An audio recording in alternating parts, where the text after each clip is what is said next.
என்னார் தடமதில் சூழ் வில்லிபுத்தூர் என்றொரு கால் சொன்னார் கடற்கமலம் சூடினோம் முன்னாள் கிளியறுத்தான் என்றுரைத்தோம் கீழ்மேல் சேரும் வலியறுத்தோம் நெஞ்சமே வந்து சென்றால் குடையாம் இருந்தால் சிங்காசனமாம் நின்றால் மரவடியாம் நீள்கடலுள் என்றும் புனையாம் மணிவிளக்காம் பூம்பட்டாம் புல்குமனையாம் திருமார்கரவு நாள் என் செய்யும் வினைதான் என் செய்யும் என்னை நாடி வந்த கோள் என் செய்யும் கொடுங்கூற்று என் செய்யும் கூரேசர் இருதாளும் சிலம்பும் சதங்கையும் தண்டையும் சண்முகமும் தோளும் தடக்கையும் என் கண்முன் வந்து தோன்றிடினே. இந்த வீடியோவில் நம்ம என்ன பார்க்குறோம் அப்படின்னா, கும்பராசிக்கு உண்டான சனி பெயர்ச்சி பலன்கள்.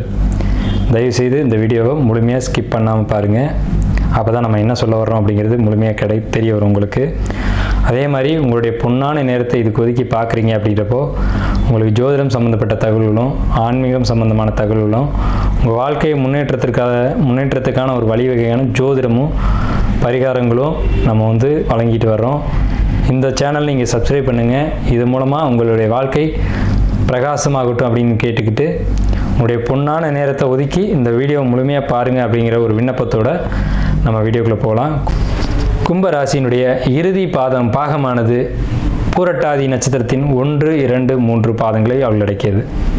ஸோ முதல்ல அவிட்டம், அடுத்து சதயம் மையத்தில் இருக்கும். இறுதியில் குரு பகவானுடைய 1, 2, 3 பாதங்கள் இருக்கும். அதாவது சனி வீட்டில் குரு பகவானுடைய நட்சத்திரம், அது ரெண்டுமே சமகிரகம் தான், ஒன்றும் பாதிப்பு இல்லை. ஆனால் எதிரும் புதிரமான ஒரு தன்மை தான். சனி பகவானுக்கும் குரு பகவானுக்கும் வேறு வேறு கருத்து கொண்ட ஒரு கிரக அமைப்பு தான். சரி, இதுக்கு நல்லா இருக்குமா, யோகம் இருக்குமா அப்படிங்கிற ஒரு விஷயந்தான் நம்ம பார்க்கணும். 2025 பயிற்சி ஆகக்கூடிய இந்த சனி பயிற்சியானது பூரட்டாதி நட்சத்திரத்துக்கு மிக மிக மிக பெரிய யோகங்களை உள்ளடக்கி காத்துக்கிட்டு இருக்கு. பூரட்டாதி நட்சத்திரத்துக்கு தான் மொத்தத்தில் எல்லாரை காட்டிலும் மிகப்பெரிய யோகத்தை செய்ய போகுது இந்த 2025 to 27. இந்த 2.5 ஆண்டு காலகட்டமும் இவங்களுடைய வாழ்க்கையில் என்னென்ன தேவையோ அனைத்தையும் கொடுக்காமல் இந்த சனி பகவான் அடுத்த ராசிக்கு பயிற்சியாக மாட்டார். இடையில் அந்த சனி வக்ரம், அதிச்சாரம் இதெல்லாம் நடைபெறும். அப்போதைக்கு மட்டும் வேணால் பலன்கள் மாறுபடலாமே தவிர இதுக்கு முக்கியம் உங்களுடைய சுயஜாதகமும் வேணும். சுயஜாதகமும் நடைபெறக்கூடிய சம்பவங்களை தொடர்பு படுத்தணும். சுயஜாதகம் முடிவு பண்ணாமல் ஒரு விஷயம் நடக்காது. கோச்சார கிரகம் முடிவு பண்ணாமல் ஒரு சம்பவம் நடக்காது. அப்போ நான் என்ன சொல்கிறேன்னா, உங்களுக்கு யோகம் இருக்குன்றது உண்மை. அந்த யோகத்தை பயன்படுத்திக்கிறதுக்கு சுயஜாதகம் சப்போர்ட் பண்ணுதாங்கிறத உங்கள் ஜோதிடத்தை கொடுத்து நீங்கள் பார்த்துக்கிறது உத்தமமான விஷயம். ஆனால் மொத்தத்தில் வீடு, வண்டி, வாகனம், சொத்து சேர்க்கை, வீடு, சொத்து, டாக்குமெண்ட்டு, பொருளாதாரத்துக்கு மிகப்பெரிய யோகத்தை பூரட்டாதி நட்சத்திரத்துக்கு இந்த சனி பயிற்சியானது வச்சிருக்கு அப்படிங்கிறதான் உண்மை. ஸோ இந்த பூரட்டாதி நட்சத்திரத்துக்கு ரொம்ப விசேஷமாக இருக்குது. ஆனால் பூரட்டாதி நட்சத்திரக்காரங்களுக்கும் கணவன் மனைவிக்குள்ள கருத்து வேறுபாடுகள் உண்டு. வார்த்தைகளால் இவங்க பிரச்சனைகளை ஏற்படுத்தக்கூடிய வாய்ப்பு உண்டு. பொருளாதார தடைகளை சின்ன அளவில் ஏற்படுத்தும். ஆனால் ஏதோ ஒரு வகையில் பணம் பொருளாதாரத்துக்கு பிரச்சனைகள் எல்லாம் தீர்ந்து ஒரு நல்ல பொருளாதார நிலைக்கு வருவாங்க. இது நாள் வரைக்கும் கஷ்டப்பட்டிருந்தாங்க கூட இனி இந்த 2.5 ஆண்டு காலகட்டத்தில் நல்லபடியாக பொருளாதார சேர்க்கையை கொண்டு வருவாங்க அப்படின்ற ஒரு அமைப்பு பூரட்டாதிக்கு உண்டு. வாழ்த்துக்களும் நன்றியும். கும்பராசிக்கு உண்டான சனிப்பெயர்ச்சி பலன்கள் 2025 முதல் 2027 வரை. அது சனிப்பெயர்ச்சி எப்போ அப்படின்னு பார்த்தீங்கன்னா, 2025 மார்ச் மாதம் 29ஆம் தேதி அன்றைக்கு இரவு மணி 9:44. சரியான தமிழ் அப்படின்னு பார்க்கும்போது குரோதி வருஷம் கடைசி மாதமான பங்குனி மாதம் 15ஆம் தேதி இரவு மணி 9:44 பயிற்சி ஆகுது. இந்த பேச்சில் நம்ம என்ன சார் பண்ணலாம், என்ன பண்ணால் நமக்கு யோகத்தை கொடுக்கும் அப்படின்ற ஒரு எதிர்பார்ப்பு உங்கள்கிட்ட இருக்கலாம். அதுக்கான விஷயத்தை நம்ம சொல்கிறோம். நீங்கள் சிவனை வழிபடக்கூடியவங்களாக இருக்கும் பட்சத்தில் உங்கள் வீட்டுக்கு அருகில் இருக்கக்கூடிய சிவன் ஆலயங்களுக்கு சென்று அங்கே நவகிரகங்களை வழிபாடு பண்ணுங்கள். இந்த நேரத்தில், இந்த சனி பகவான் பயிற்சி ஆகக்கூடிய நேரத்தில். இல்லை சார், நாங்கள் பெருமாளை கும்பிடக்கூடிய ஒரு மார்க்கத்தில் இருக்கோம், வைஷ்ணவ மார்க்கத்தில் இருக்கோம் அப்படின்னு சொல்லக்கூடியவங்க பெருமாள் கோயிலுக்கு போய், உங்கள் வீட்டு பக்கத்தில் இருக்கக்கூடிய பெருமாள் கோயிலுக்கு போயிட்டு, நான் ரொம்ப தூரம்லாம் போக சொல்ல, அருகில் இருக்கக்கூடிய பெருமாள் கோயிலுக்கு போயிட்டு ஆஞ்சநேயரை வழிபாடு பண்ணுங்கள். ஏன்னா சனி பகவானுடைய ஒரு கட்டை அவிழ்த்தவரே ஆஞ்சநேயர் தான். அவரால் சனி பகவானுடைய ஆதிக்கத்தை குறைக்க முடியும். அவர் கொடுக்க வேண்டிய நல்லது கெட்டதை இவர் சரி செய்ய முடியுன்ற ஒரு கணக்கு இயற்கையில் இருக்குது. ஸோ இப்படிப்பட்ட இந்த கும்பராசிக்காரங்களுடைய குணங்கள் எப்படி இருக்கும் அப்படின்றத முதல்ல பார்ப்போம். அடுத்து கிரக நிலைகளை பார்ப்போம். அடுத்து பலன்களை பார்ப்போம். ஃபஸ்ட்டு கும்பராசி அப்படின்னாலே கோயில் கோபுர கலசம் அப்படின்னு அர்த்தம். கோயில் கோபுர கலசம் பிரகாசமாக தெரியும், எல்லார் கண்ணுக்கு தெரியும், தூரம் இருந்து பார்த்தாலே தெரியும். கோயில் அப்படின்னாலே பொதுமக்களுக்கானது அப்படின்னு அர்த்தம். அப்போ கும்பராசிக்காரங்க தனிப்பட்ட நபர்களில் உலகத்துக்காக, சொல்லப்போனால் பிறருக்காக படைக்கப்பட்ட மக்கள் அப்படின்னு அர்த்தம். மற்றவங்களுக்கு நல்லா இருக்கணும் அப்படின்னு நினைக்கக்கூடியவங்க யாருன்னா கும்பராசிக்காரங்க தான். எல்லாரும் நல்லா இருக்கணும், அவங்களோட சேர்ந்து நாமளும் நல்லா இருக்கணும், தனக்கு மட்டும் ஒன்று வேணும் அப்படின்னு நினைக்காம எல்லாருக்கும் எல்லாம் கிடைக்கணும்னு நினைக்கக்கூடியவங்க யாருன்னா கும்பராசிக்காரங்க. அதனால தான் சனி பகவான் இந்த ராசியில் வந்து மூல திரிகோணம் அடைகிறார். ஸோ அப்பேற்பட்ட உயர்வான குணங்களை படைத்தவங்க கும்பராசிக்காரங்க. அதனால தான் கும்பம் வந்து கோயில் கோபுரத்துக்கு மேலே கலசமாக இருக்குது. அந்த கும்பம் எங்கே இருக்குது பார்த்தீங்களா? உங்களுடைய சின்னம் உயரமான இடத்துல இருக்குது. அப்போ உங்களுக்கும் பிரபஞ்சத்துக்குமான ஒரு தொடர்பு எப்போவுமே இருந்துக்கிட்டு இருக்கும். இயற்கையில் ஒரு அமானுஷ்ய சக்தி, மந்திரம், மாந்திரிகம், தந்திரம், யந்திரம், இந்த விஷயங்கள தொடர்பு, குறி சொல்லக்கூடிய அமைப்பு, இதெல்லாம் வந்து கும்பராசிக்காரங்களுக்கு நிறையவே இருக்கும். இந்த வீடியோ ஸ்கிப் பண்ணாமல் முழுமையாக பாருங்கள். அப்போ தான் நம்ம என்ன சொல்ல வர்றோம் அப்படின்றது தெரியும். அப்போது இப்பேற்பட்ட உயர்வான அமைப்புடையவங்க கும்பராசிக்காரங்க அப்படின்றத சொல்லிட்டோம். கும்பராசிக்காரங்களை முன்னாடி விட்டு பின்னாடி பார்த்தோம்னா பாம்பு நடந்து போகிற மாதிரியே இருக்கும். ஒரு பாம்பு உள்ளே பூந்து போகிற ஒரு தோற்றம் இருக்கும். அந்தளவுக்கு வேகமும் விவேகமும் உடையவங்க கும்பராசிக்காரங்க. வேகம் இருக்கும், விவேகம் இருக்கும், ஆற்றல் இருக்கும். அதே நேரத்தில் எந்த விஷயத்தை எப்படி செய்யணுன்ற சிறப்பான அறிவும் அவங்கள்ட்ட இருக்கும். ஒரு இடத்துல வேகம் இருந்தால் விவேகம் இருக்காது, விவேகம் இருந்தால் வேகம் இருக்காது. ஆனால் ரெண்டும் கலந்த ராசிக்காரங்க யாருன்னா கும்பராசிக்காரங்க தான். இந்த ராசியில் வந்து அவிட்டம் 3-4 பாதங்களும், ஷர்பத்தினுடைய நட்சத்திரமான சதயம் 4 பாதங்கள் உடையாமலும், பூரட்டாதியினுடைய 1-2-3 பாதங்களும் இருக்குது. அப்போ இந்த ராசி சனி பகவானுடைய ராசி, சனி மூல திரிகோணம் அடையக்கூடிய ராசி. ஆனால் இங்கே ஒரு செவ்வாயினுடைய பகை கிரகத்தினுடைய நட்சத்திரமும், ராகுவினுடைய நட்சத்திரமும், குரு பகவானுடைய நட்சத்திரமும் பொதிஞ்சிருக்கு. அப்போ ஆன்மீகம், இறை நம்பிக்கை, இறை வழிபாடுகள், இது சம்மந்தப்பட்டவங்க தான் இந்த கும்பராசியில் அதிகமாக பிறக்க முடியும். எந்த குடும்பத்தில் இறை வழிபாடு அதிகமாக இருக்குதோ அந்த வீட்டில் தான், எந்த குடும்பத்தில் பூர்வ புண்ணியங்கள் அதிகமாக இருக்குதோ, டெபாசிட் இருக்கோ, அந்த குடும்பத்தில் தான் கும்பராசிக்காரங்க அதிகமாக பிறப்பாங்க. கும்பராசிக்காரங்க பிறந்துட்டாங்கனாவே அந்த குடும்பத்தில் அவங்களுக்கு வளர்ச்சி இருக்கோ இல்லையோ, அவங்களுக்கு முன் பின் பிறந்த குழந்தைகளுக்கு யோகங்கள் அதிகம் அப்படின்ற ஒரு கான்செப்ட் ஜோதிடத்தில் இருக்குது. ஸோ இது கும்பராசினுடைய குணம் மட்டும்தான். இப்போ கிரக நிலைகளுக்கு வருவோம். 2ஆம் இடத்து ராகு, மன்னிக்கணும், ராசியில் ராகு. அதாவது சந்திரன், உங்களுடைய சந்திரன் இருக்க இடத்துலேயே ராகு பகவான் இப்போ கோச்சாரத்தில் வரப்போகிறாங்க. 2லேருந்து ராசிக்கு வர்றாங்க. அப்போ ராசியில் மூல திரிகோணத்தில் இருக்கக்கூடிய சனி பகவான் தன்னுடைய வீட்டுக்கு 2ஆம் வீட்டுக்கு போகிறாங்க. எப்போ நடக்குது? இது மார்ச் 29 நடக்குது. ராகு பகவானுடைய பேச்சு மே 18 நடக்குது. குரு பகவான் மே 14 தேதி அன்னைக்கு உங்கள் ராசிக்கு 5ஆம் இடத்துக்கு பேச்சாகிறாங்க. அதே சமயம் ராகுகேது பேச்சில் மே 14 தேதி அன்னைக்கு கேது பகவான் உங்கள் ராசிக்கு 7ஆம் இடத்துக்கு பேச்சாகி வர்றாங்க. இப்போ தான் விசேஷமான ஒரு அமைப்பு என்னன்னு கேட்டிங்கன்னா, உங்கள் ராசிக்கு 5ல் குரு. 5ல் குரு கெஞ்சினாலும் கிடைக்காதுன்னு பழமொழி. 5ல் குரு கெஞ்சினாலும் கிடைக்காது அப்படின்னா என்ன அர்த்தம்? ஒரு ஜாதகத்தில் 5ஆம் இடத்துக்கு குரு வருது அப்படின்னாலுமே அங்கே யோகம் வேலை செய்ய ஆரம்பிச்சிருச்சு அப்படின்னு அர்த்தம். இவ்வளோ நாள் ஏதேனும் கஷ்டங்களில் உங்கள் ஜாதக ரீதியாகவோ கோச்சார ரீதியாகவோ, கோச்சார கிரக அமைப்புங்கிறது 20% மட்டும்தான். அதை வச்சுட்டு இந்த 7.5 சனியை மட்டுமே வச்சுட்டு ஓடின ஜோசியெல்லாம் இருக்காங்க. அது 7.5 சனி என்னை பொறுத்த வரைக்கும் 7.5 சனியில் உடன்பாடு இல்லை அப்படின்ற கருத்து தான் சொல்லுவேன். அப்புறம் ஏன் சார் கோச்சார பலன் சொல்கிறீங்க அப்படின்னா, இது 20% பொருந்தும், சுய ஜாதகம் 80% பேசும். கோச்சார கிரகங்களுக்கு ஒரு சம்பவத்தை நடத்தக்கூடிய ஒரு தனிப்பட்ட தன்மைகள் இருக்குது. அதனால தான் நம்ம கோச்சார கிரகங்களை பார்க்குறோம். ஆனால் முழுமையாக கோச்சார கிரகங்கள் ராசி பலன் அப்படிங்கிறது இல்லை. 80% சுய ஜாதகம் தசாபத்திகளும் 20% மட்டுமே கோச்சார கிரகங்களும் பேசும் என்பது தான் உண்மை ஜோதிடத்தில். ஸோ அப்போ இது பொய்யா அப்படின்னா பொய்யும் கிடையாது, இதுவும் உண்மை. சுய ஜாதகத்தை கண்டிப்பாக பார்க்கணும். ஒரு 6 மாதத்துக்கு ஒரு முறையாவது, முடிஞ்சவங்க 3 மாதத்துக்கு ஒரு முறையாவது ஜோதிடர் பார்த்து அவங்கள எனக்கு காலம் எப்படி இருக்குது அப்படிங்கிறத கேட்டுக்கோங்க. ஏன்னா ஜோதிடம்ன்றது மிகப்பெரிய ஒரு விஷயம்.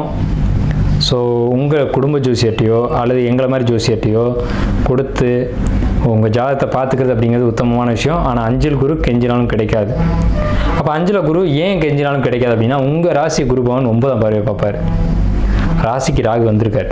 அவர் பிரம்மாண்ட கிரகம். நல்லதை பிரம்மாண்டமாக கொடுப்பாரா, கெட்டதை பிரம்மாண்டமாக கொடுப்பாரான்றதான் கேள்வி. அப்போ குரு பகவானுடைய ஒளி ராகு கிடைச்சா நல்ல விஷயங்களை பிரம்மாண்டமாக கொடுப்பார் அப்படின்னு அர்த்தம். சரிங்க சார், இப்போ 5ல் குரு இருக்கார். அவருக்கு 5ஆம் வீட்டை அவர் பார்க்கணும் இல்லையா, குரு பகவான் பார்க்கணும் இல்லையா. உங்களுக்கு 9ஆம் வீடு. உங்களுக்கு 9ஆம் வீடு அப்படிங்கிறது பாக்கியஸ்தானம் பேர். உங்களுக்கு கிடைக்க வேண்டிய எல்லா பாக்கியங்களையும் அந்த வீடு தான் வச்சுருக்கும். அதாவது உங்கள் ராசிக்கு 9ஆம் வீடு. அந்த வீட்டை குரு பகவான் பார்த்தா அந்தணன் தனித்து நின்றால் அவதிகள் மெத்த உண்டுன்னு அவர் நின்று 5ஆம் வீடு பாதிக்கும். ஆனால் அவர் பார்த்த 3 வீடுகள் யோகத்தை கொடுக்கும். 5, 7, 9 இந்த 3 இடங்களை பார்ப்பார் அவருடைய பார்வையா.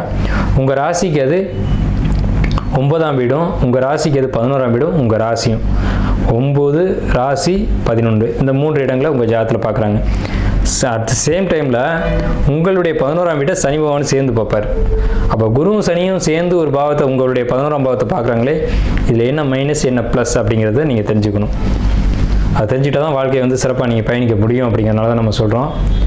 சேமிப்பு, வரவு, பொருளாதாரம் இதை பொறுத்த வரைக்கும் ரொம்ப சிறப்பான காலகட்டம். உடல் நலம், ஆரோக்கியம், அண்ணன் தம்பி சகோதர உறவுகள், சித்தப்பா பெரியப்பா உறவுகள் இதுகளை பொறுத்த வரைக்கும் இவங்களுடைய சப்போர்ட் கிடைக்கின்ற காலகட்டம். குழந்தைகளுடைய ஒரு ஆதரவாக இருக்கட்டும், பெரியவங்களுடைய ஆதரவாக இருக்கட்டும், உற்றார் உறவினருடைய ஆதரவாக இருக்கட்டும், உங்களுக்கு நிறைய கிடைக்கும். இவங்களுடைய சப்போர்ட் கிடைக்கும். ஹெல்த் வைஸ் ரொம்ப பர்ஃபெக்டாக ஒரு நல்ல ஒரு முன்னேற்றம் கிடைக்கும். இப்போ வந்து உங்களுக்கு 8ஆம் இடம் சொல்லக்கூடிய இடத்துல இது நாள் வரைக்கும் பிரச்சனை இருந்தது. இனி உங்களுடைய உடம்பு வந்து பர்ஃபெக்டாக குணமாகும் அப்படிங்கிற ஒரு கான்செப்ட் இருக்குது. இது வந்து நடக்குமா நடக்காதா அப்படின்னு நீங்கள் நினச்சா கூட அது சொல்ல முடியாது. கண்டிப்பாக நடக்கும் அப்படிங்கிறத உண்மை. ஏன்னா உங்கள் ராசியை குரு பார்க்குற ராசின்றது ஜாதகர், அவர் குருன்ற சுபகிரகத்தினோட ஒளி விழுந்துருச்சு அப்படின்னால உடம்பு முழுமையாக ஆரோக்கியமாக இருக்கும் அப்படிங்கிற கான்செப்ட் இருக்குது. அதை காட்டிலும் மனசு தெளிவடைஞ்சிடும். மனசு தான் முதல்ல ரொம்ப முக்கியம். மனசு தெளிவாகி தைரியமாகிடும். மனசு தைரியமாகிடுச்சு அப்படின்னா உடம்பு தெளிவாகிடும். கடன் பிரச்சனை இந்த இடத்துக்கு நீங்கள் வருவீங்க. கடன் பிரச்சனை அப்படிங்கிறது நீங்கள் மீண்டு வந்துட்டீங்க இன்னமும் கடன்லேருந்து பெரிய அளவில் மீண்டு வரக்கூடிய அமைப்பு அப்படிங்கிறது கும்பராசிக்கு உண்டு. கடன் பிரச்சனை தான் சார் இப்போ கும்பராசிக்கு பெரிய கேள்வியாக இருக்குது. என்னன்னு கேட்டிங்கன்னா 12, 7, 8, 4 நாடோனின் சனி 8 இருந்திட தனம் உயிர் சேதமாகும் தனிச்சிறை மானபங்கம் தன்னறிவானே மோசம் மனை விட்டு மாடி விட்டு மாநகரம் மேவானே அப்படின்னு சொல்லியிருக்காங்க. அப்போ இந்த இடத்துக்கு சனி பகவான் வராரே 2ஆம் இடத்துக்கு சனி பகவான் வந்தால் கண்டச்சனின்னு பேர், கழுத்தில் சனி இருக்குன்னு பேர். அதுதான் இப்போ நம்ம பாடல் மூலமாக சொன்னோம். 12 8 என்பான் 4 ஏறிட சனியே இருந்திட 8 தனமுயிர் சேதமாகும் தனிச்சிறை மானபங்கம் தன்னறிவே மோசம் தன்னறிவானே மோசம் மனை விட்டு மாடி விட்டு மாநகரம் மேய்வானே. அதாவது அந்த நகரத்தை விட்டே வெளிநகரம் போவான் அப்படின்ற ஒரு அமைப்பு இருக்குது. அதை குரு பகவானுடைய பார்வை ராசியை பார்க்கறதுனால கண்ட்ரோல் பண்ணுது. அப்போ இந்த சனி பகவான் 2க்கு போன நேரத்தில் குரு பகவான் 5க்கு போய் அதே நேரத்தில் உங்களுக்கு 8ஆம் இடத்துல இது நாள் வரைக்கும் இந்த கேது பகவான் 7ஆம் பாவத்துக்கு ஏறி குருபவனுடைய ஒளி உங்களுக்கு 9ஆம் இடத்துலையும் 11ஆம் இடத்துலையும் ராசியும் ஏக காலத்தில் பார்க்கறது அப்படிங்கிறது மிக உத்தமமான உன்னதமான காலகட்டம். மாணவர்களை பொறுத்த வரைக்கும் கடந்த காலகட்டங்களில் நீங்கள் பண்ண சேட்டையினால் ஏற்பட்ட படிப்பு தடை, இடமாறி படித்தது இதெல்லாம் நிறைய நடந்துச்சு இல்லையா? அதெல்லாம் இனிமேல் நடக்காது. இப்போ எக்ஸாம் ரிசல்ட் வரப்போகுது. இந்த கிரகப்பயிற்சிகள் நடக்கும்போது ரிசல்ட் வரும். இப்போ 10th 11th வந்து இப்போ எக்ஸாம் 12th எழுதிட்டு இருக்காங்க. ரிசல்ட் வரும்போது பாருங்கள் நல்ல மார்க் கிடச்சிருக்கும். ஆனால் கடந்த காலகட்டங்களில் ஒரு ஸ்கூலை விட்டு இன்னொரு ஸ்கூல் போய் படித்ததெல்லாம் நடந்துச்சு.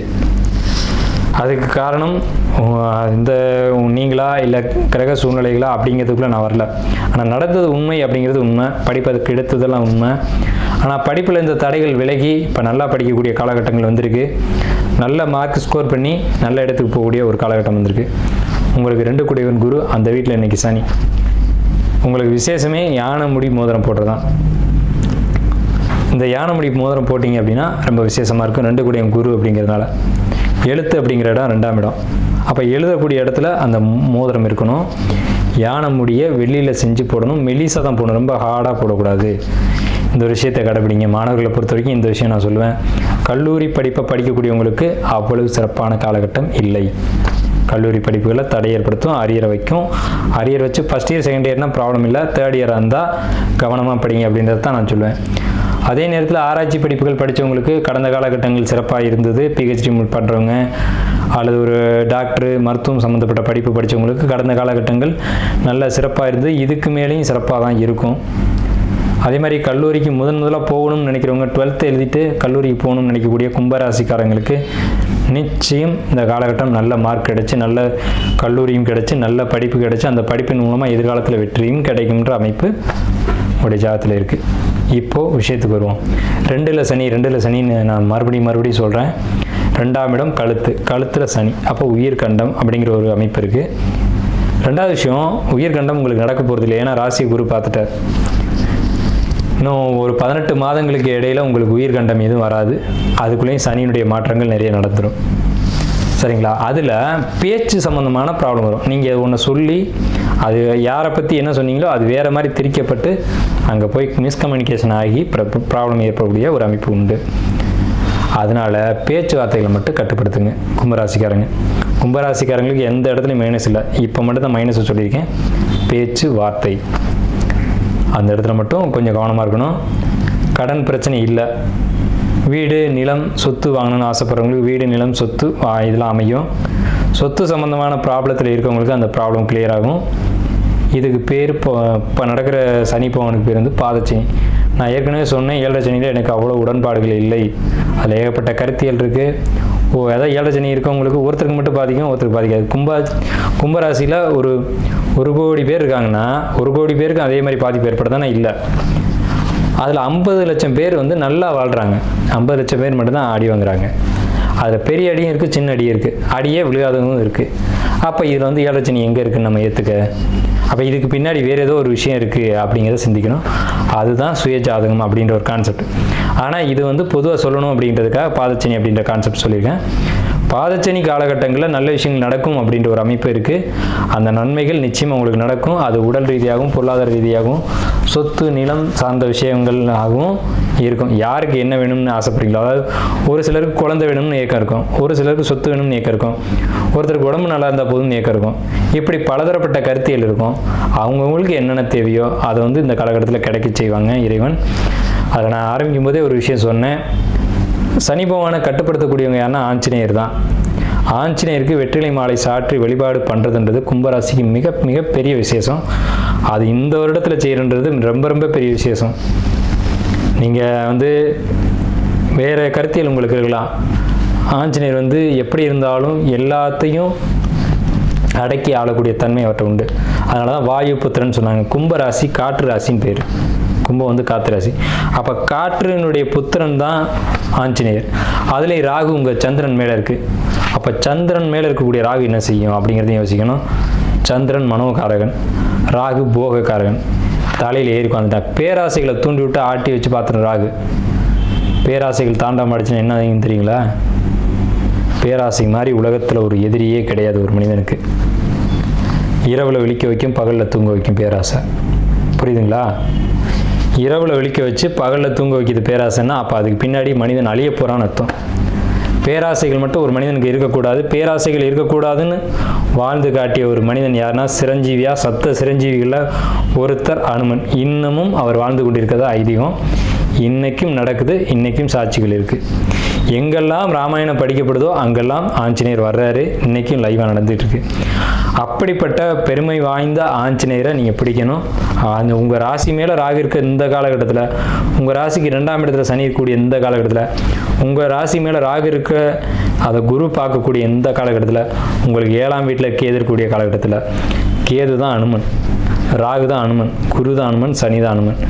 இந்த கிரகங்களை கட்டுப்படுத்தக்கூடியவர். இந்த கிரகத்துக்கு நல்ல பலன்களை கொடுக்க வைக்கிறதுக்கான அதிகாரி ஆஞ்சநேயர் தான். மொத்தத்தில் சொல்கிறேன், கும்பராசி அனுமன் வழிபாடு எடுத்துக்கோங்க. ரொம்ப ரொம்ப ரொம்ப பெரிய விசேஷம். ராமான் எங்கெல்லாம் படிக்கப்படுதோ அங்கெல்லாம் அனுமன் இருப்பார். நீங்கள் ஆஞ்சநேயர் கோயிலுக்கு கூட போக வேணாங்க, ராமான்னு சொல்லுங்கள் போதும், அந்த இடத்துல அனுமன் நிச்சயமாக இருப்பார். நம்பிக்கையோட ராமான்னு சொல்லுங்க. உங்களால் முடிஞ்சது அப்படின்னா ஒரு கொய்யாக்காய், சின்ன காய், நல்ல காயாக இருக்கணும், அதை எடுத்து வச்சுட்டு ராமான்னு சொல்லிட்டு அதை வந்து நைவேத்தியமாக வச்சுருங்க. எங்கே இருந்தாலும் அந்த அனுமன் வந்து எடுத்துக்கு அதை நீங்கள் பூஜையில் வச்சுட்டு நீங்களே கூட எடுத்துக்கலாம், ஒன்றும் தப்பு இல்லை. ஆனால் கும்பராசிக்கு இந்த காலகட்டத்தில் இந்த பாதச்சனி நடக்குது அப்படின்னு சொல்லக்கூடிய காலகட்டத்தில் இந்த ராமா அப்படின்ற வார்த்தை உங்களை வாழ வைக்கும் அப்படின்றத சொல்லி கும்பராசிக்காரர்களுக்கு வாழ்த்துக்களையும் நன்றிகளையும் தெரிவித்து இந்த வீடியோவை நிறைவு செய்வோம்.